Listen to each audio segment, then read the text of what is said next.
Welcome back to What's Next Wall Street. I'm George Alfredas. And I'm Dave Mathews. Now, this show is the intersection of finance, technology, AI, and consumer trends. And today we dive into things that matter, like the new home automation platform. See what I did there? I do. Entendre. Okay, matter. You can email us at WNWShow@gmail.com or hit us up on social media at What's Next Wall Street. Plus, you can watch all the shenanigans on your YouTube, on our YouTube channel, WNW Show. Subscribe and hit that alert button so that you're notified as soon as new episodes drop.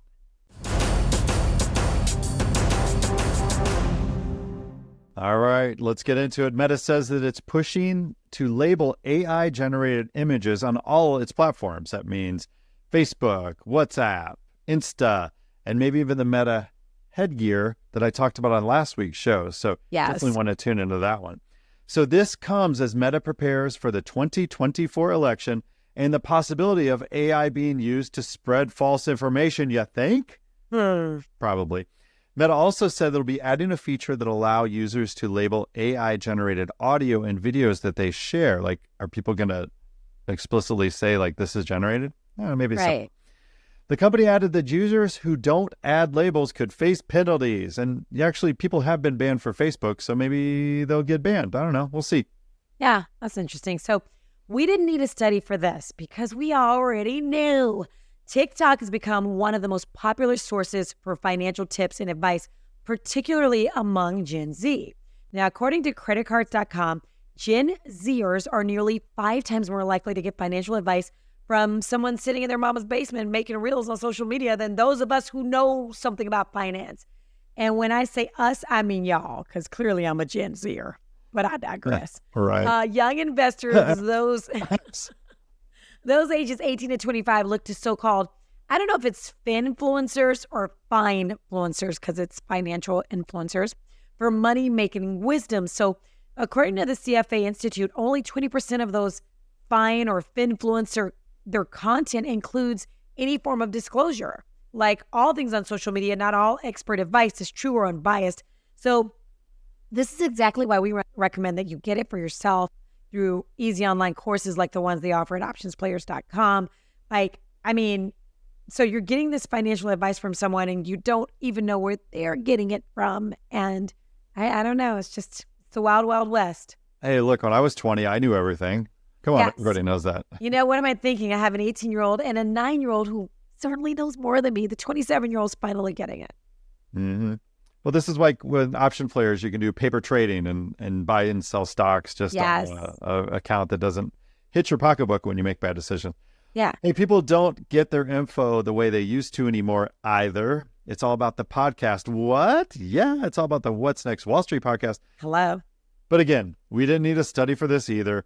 Just news of the podcaster Joe Rogan's salary. Rogan has renewed his exclusive contract with Spotify. I was going to say removed, but they removed the exclusivity to it, right? It used to be just an exclusive, so they did remove something. The multi-year deal is reportedly worth as much as $250 million over Is that all? Years. So much less than us. So much less.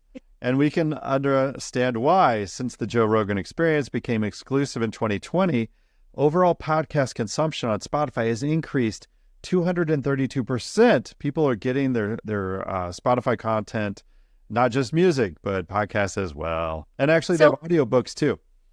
Okay, let me ask you something. I have a couple questions. One for you, Dave, and one for Greg Krause, lead instructor at OptionsPlayers.com. So let me just pull you up here, Greg, so you can help us out with this. Where did Joe Rogan come from? What was his job before he was a podcaster? Okay, number one. And Greg, if you haven't already invested in Spotify, is it too late and too costly to get in there now? Okay, so first off, Joe Rogan. Where did he come from? All right, so this was great. He used to be a host of a TV show called The Fear Factor. And then he started. Oh, that was him? Yeah, but that was. But where was he before then?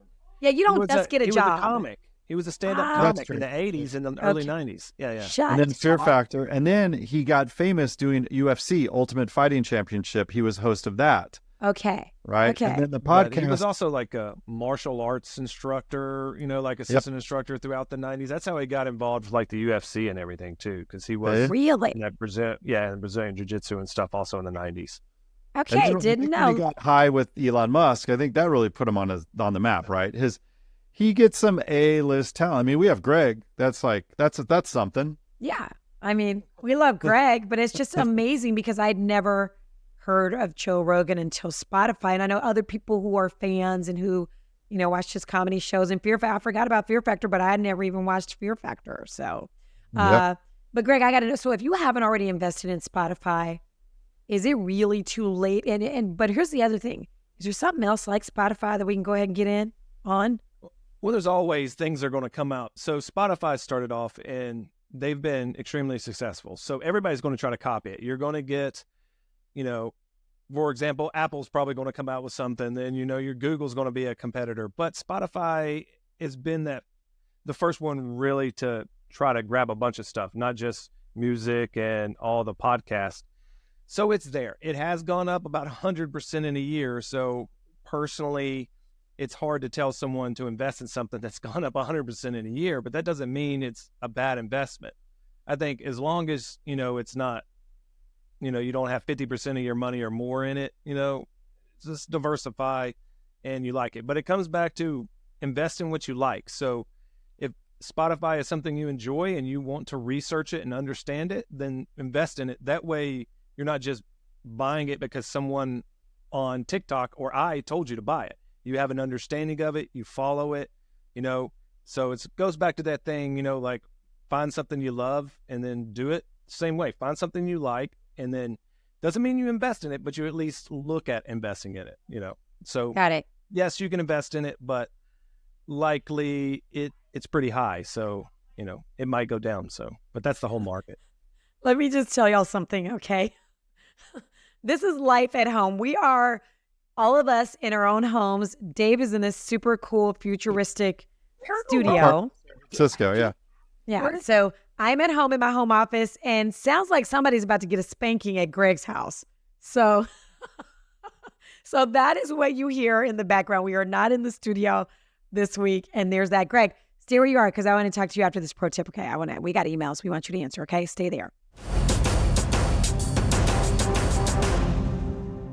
Today's pro tip is brought to you by OptionsPlayers.com, who reminds traders and investors to diversify your portfolio for resilience. It's just what Greg was talking about.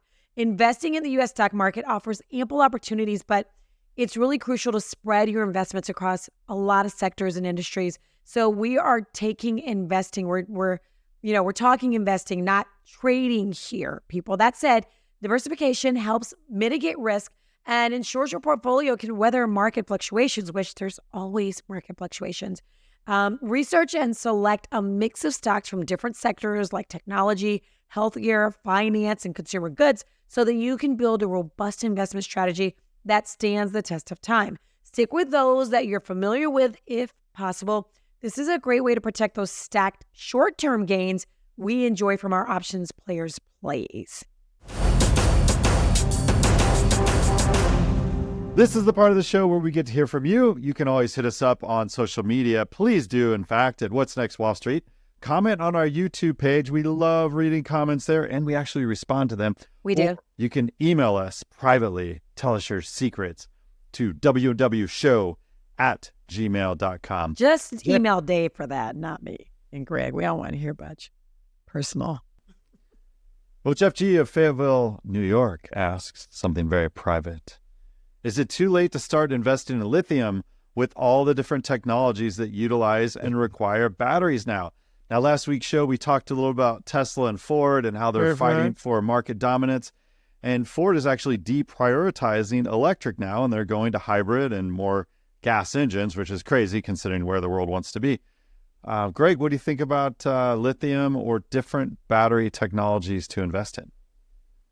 I mean, when you look at lithium, you're talking, we need to look at rare metals in general. So if you're going to invest in a company, I wouldn't invest in a company that's named lithium this or lithium that without looking to see what they pull.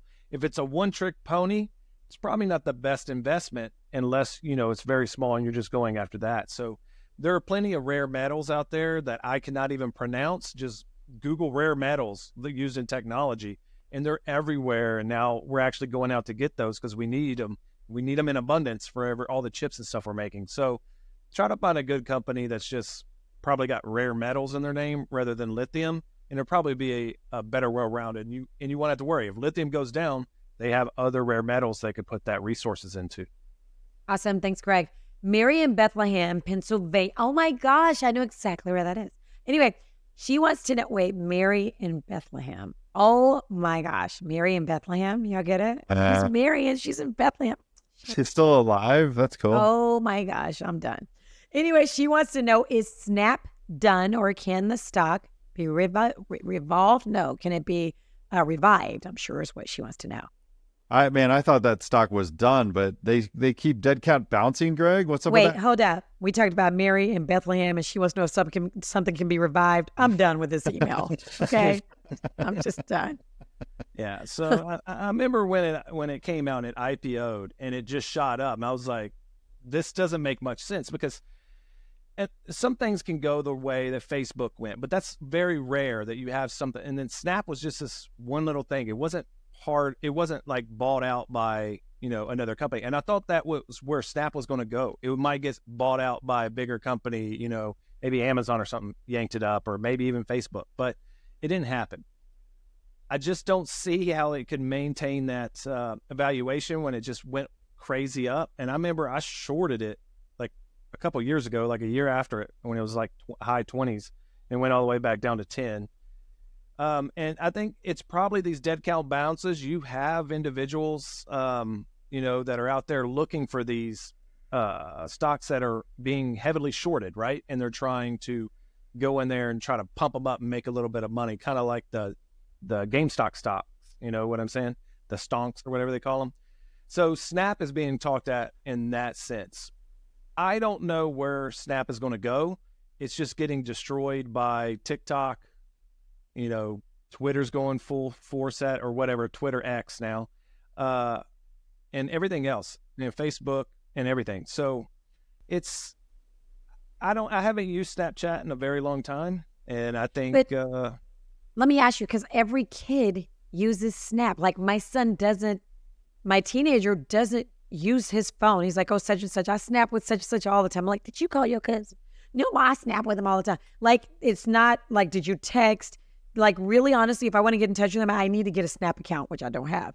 But that's how these teenagers and these Gen Zers, I think it's how they, communicate with each other, as opposed to using their cell phone. I mean, using it, calling, or especially not calling, but texting. They snap.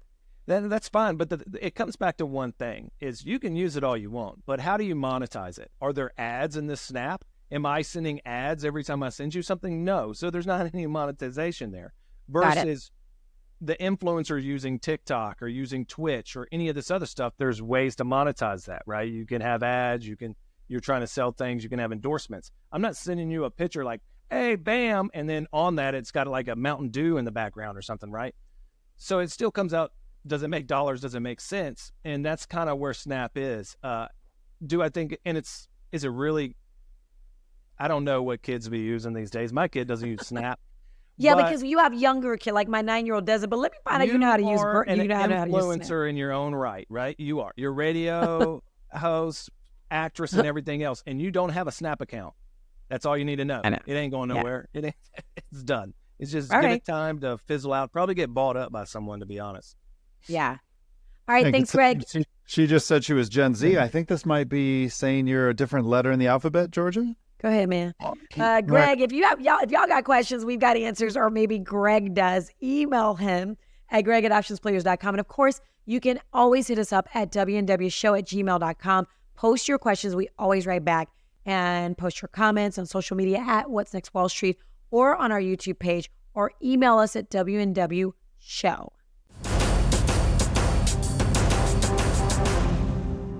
All right, Georgia, have you set up a smart home? What? No. What do you mean? It takes buttons, and I have to read. So. Well, it's actually a pain in the tech rear. I like it. Yes, it is. But there's a technology that really matters, and it's called Matter. It runs on these little devices like this smart plug, which when you buy it, it looks like this little box here. Okay. And dozens of other manufacturers are supporting this. And remember that cute little QR code that was so famous during COVID? That's right. It uses those, and actually Bluetooth as well to be programmed. So you have to plug these things in the wall and then scan the QR code, and then you label what the device is. You get it on your network, and then you can set up your Apple app to control these things. And also, that means you can talk to your little voice boxes throughout the house. I'm not going to mention any names. One of them starts with an A, another one starts with an S, another one starts with a Hey G. And exactly. That sounds too easy. This is too easy. I must not be understanding this because it sounds super easy. Am I wrong? It's okay. So they've made it super easy by building a consortium called Matter. Now, Matter works with all the voice assistants. So if you still use those, by the way, a lot of people unplug those devices around their house. Did you have any the voice assistants? I still use them. And am I supposed to unplug them? Well, a lot of people, like, they got tired of it. Like, it was the most used gadget, like 17, 18, and then people didn't want those things creeping on them. But you can use your Android phone and your iOS devices and even Samsung smart things with Matter. So what's cool is, like, you used to have to buy a digital device for your smart home that was specific to whichever ecosystem you have. Right. And now the manufacturers got smart. They said, we're going to all write for a standard protocol. Now, best of all for me is that it can be set up within your iPhone directly right in the iPhone's included Home app. You see, in the past, you needed to download an app from some Chinese manufacturer, then create an account, so they definitely spam you to buy more crap, and then configure the thing to add to your smart home. You'd have to be able to control it within your voice assistant ecosystem. So really what that means is adding it a second time to the compatibility. But once you have a few of these devices set up, in this case of Matter, you don't need to go back to launching an app. You can yell across the room for Siri to set the temperature up or down, turn on the light when your hands are full, and even to your phone or your watch. You can ask your watch, hey Siri, what's the temperature upstairs? And it's going to come back and say, let's see. Oh, it's still taking my voice input. Yeah, that's really works well. It just said the upstairs lock. Hey Siri, what's the temperature downstairs? The temperature sensor is not responding. No, okay. Well, so much for the smart home. Well, no. So funny. All right. So when your home fills up with all kinds of nerd stuff in the Home app, once you get it set up, then you can share it with other members of your household. So like that one IT director in your house can share with everybody else. Now, I think Matter's best benefit is if the internet is down at your home, which, let's face it, that happens, especially with the extreme weather situations we're finding ourselves in. The products in your smart home will still work on a peer-to-peer manner. Okay. That means if you launch the iPhone app, you can still tell your lights to go off and on or change other settings when you're inside the house. Now, in my case, I'm remote from my place that I was checking the temperature in, and I couldn't get that. But I'm in the local place here. Let's see. Hey, Siri, what's the temperature in Garden? In Garden, Michigan, it's 36. You're really selling me on this thing, man. What's funny is I call my apartment in San Francisco looks over a garden, so I call that garden, and my apartment in Dallas is a car condo, so I call that condo. So anyway, that's hilarious. We're still working on all this stuff. It's just not quite there yet. But you have to remember what you name these devices, and it also can't have the same name as the place on the internet. They can't be equal peers. But look, I'm tinkering with this stuff still. As you can see, I've got a SmartThings set up. I've got some Alexa stuff set up, but Matter is really doing a nice job pulling all of this stuff home for me. And the next thing I'm going to be tinkering with. I can see that. Yeah. The next thing I'm going to tinker with is something called the SwitchBot Lock, which they claim is the easiest smart lock to set up ever. This device mounts over the top of the lock spinning switch inside your house, and you only need to put it on the door with double-sided tape. So now you can remotely get into your house. Hold up. Wait, what did you just say? You have to look at this video. Check this out. So you stick this module over the part of your latch that you turn left and right to lock and unlock your door. And this little mechanism spins over it. And you just double-side tape this motor onto the back of your door.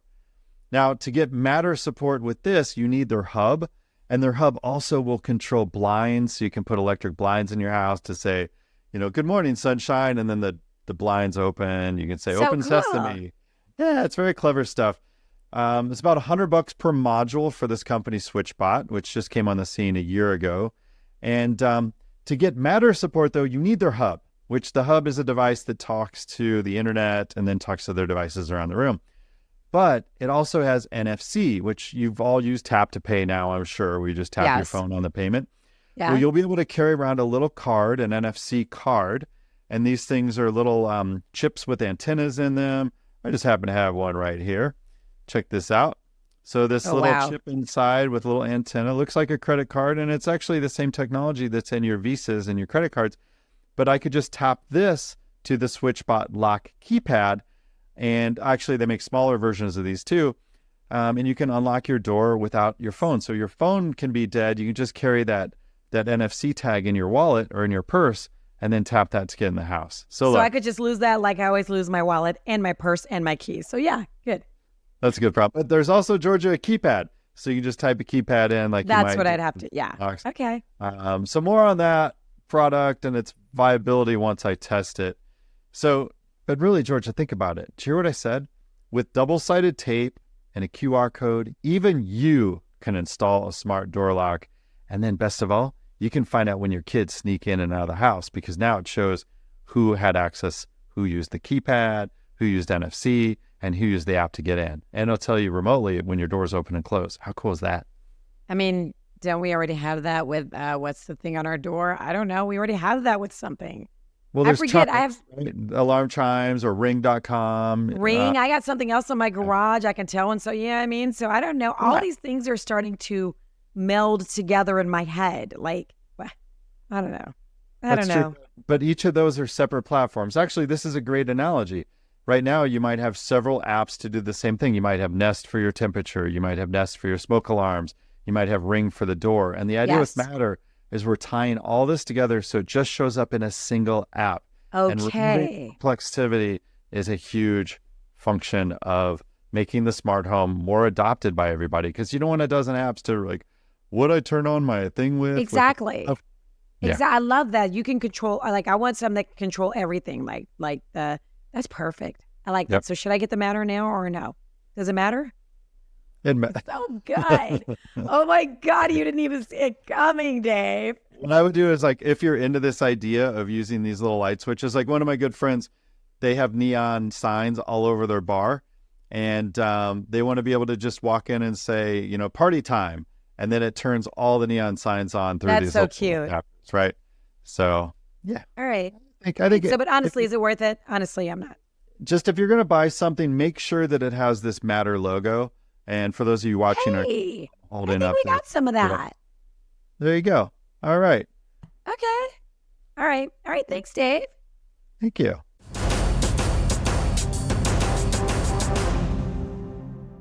Okay. I hate to say we told you so, but we were on this weight loss drug trend way before anybody was talking about it. I mean, we were personally on it, although I could totally use it. So if anybody got some out there, I'll take a needle. But here we are again. A new study from an American Heart Association journal claims a weight loss drug helps lower blood pressure in adults who are overweight or obese. Now, this study says the drug sold under the name Mounjaro, we know this, for diabetes, and Zepbound for obesity, significantly lowers blood pressure in obese or overweight adults who took it for 9 months. So, Greg, here we are. We talked about this like so long ago. If people bought Eli Lilly over a year ago when we said it was going to blow up while people using it were going to slim down, you're probably listening or watching this podcast from your yacht off your private island if you listened to us then.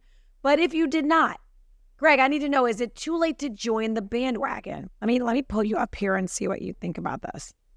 I would say it overtook. It's the largest pharmaceutical we have now. It overtook, I think, Pfizer last year. I don't know if it's actually done it, but I remember when it popped up in the in all the articles saying that, it's the largest market cap pharmaceutical. But, in America, if you can, take fat people and make them less fat, you're probably going to make a lot of money. And we already know drugs. I got the flu, whatever type, like a month ago, and my wife went to go get the prescription, which we have insurance or whatnot. But the actual just Tamiflu or whatever it was they were giving me was like $900, right? Or, who would buy that if it wasn't for the insurance? So you can only imagine what someone would pay, to slim down and not do anything. So once again, we come back to the Americans, psyche that you're telling me I can take this drug and I can eat whatever I want and I'm not going to get fat. Then they're going to, they're going to eat it like it's, McDonald's supersized fries.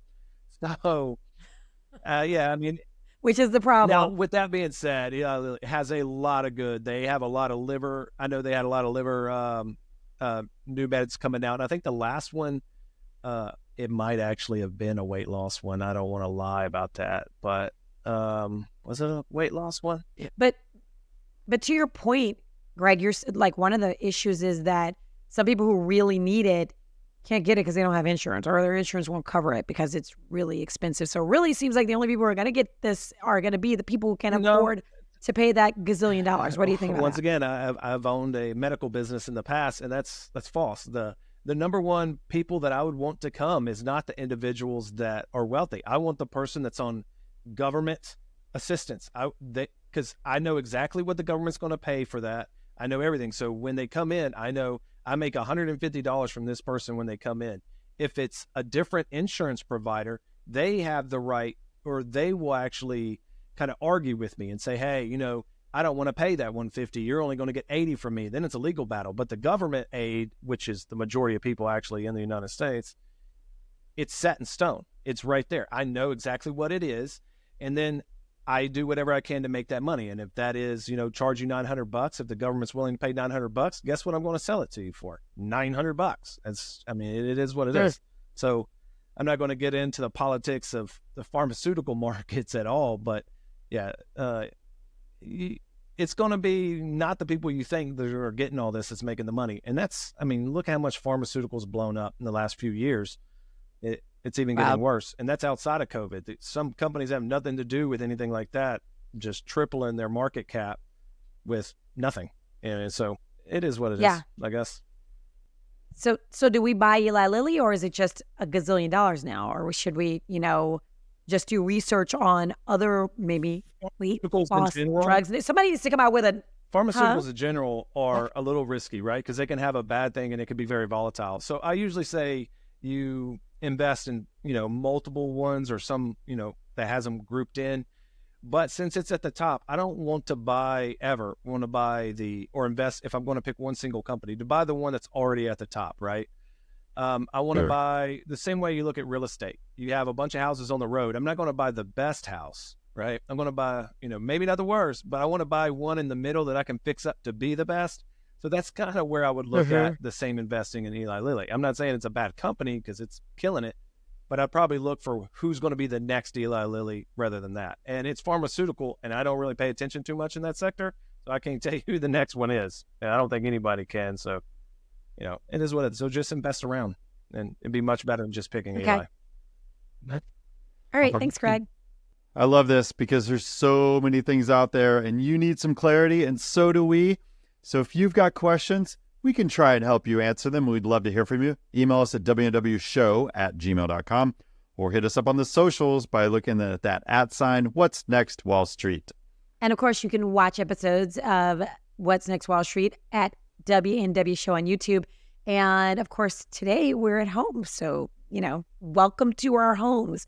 Just typed WNWShow into your search box, or you can listen on Apple, Spotify, wherever you get your podcast. Just check us out. Remember, our show matters, and you matter too. So learn about all things stock, AI, technology.